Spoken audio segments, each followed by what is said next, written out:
Hi, this is Andy Evans again, part 15 of making a guitar in your garage continued.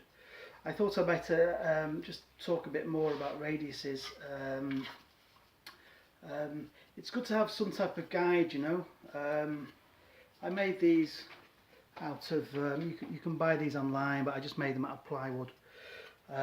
You've got a part of a 10-inch circle here.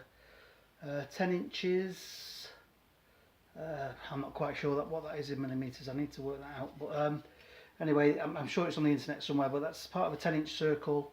That's my radius here.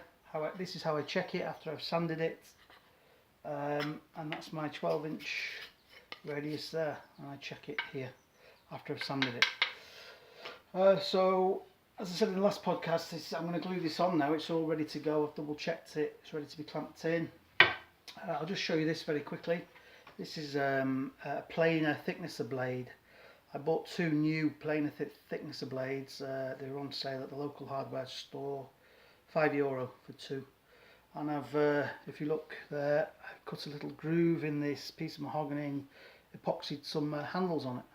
And this is fantastic for carving necks, for carving, you could carve the front of the guitar, you could carve the back of the neck with this. Basically you bend it like this and shape the neck. So I'm really happy with that. It's a nice little tool. It's obviously made from some hardened steel, so I don't have to sharpen it, I don't think.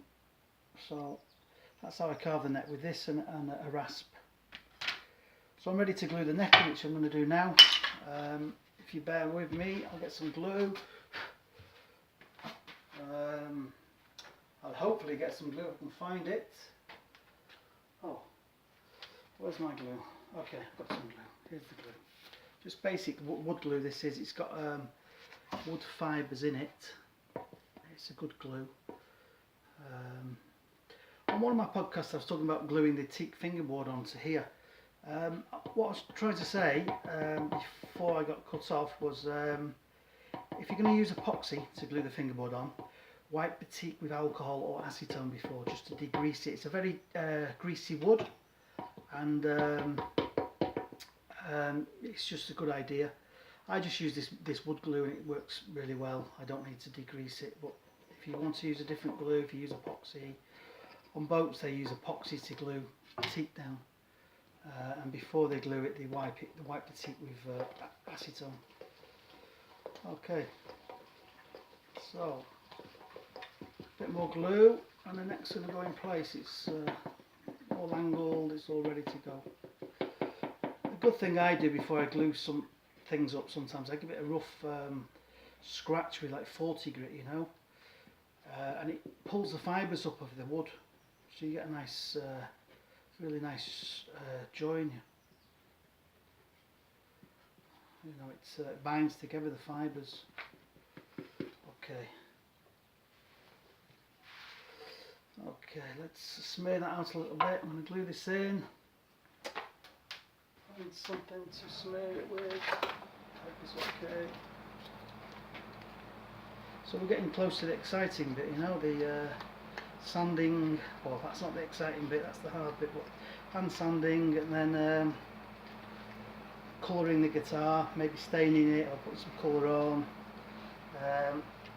There's a whole, I could do a 2-hour debate on finishes, you know, different types of lacquers to use. So I'll talk about that in the next podcast. You know, what everybody's using these days. Okay, let's do that. Okay, that's it. Bring that in.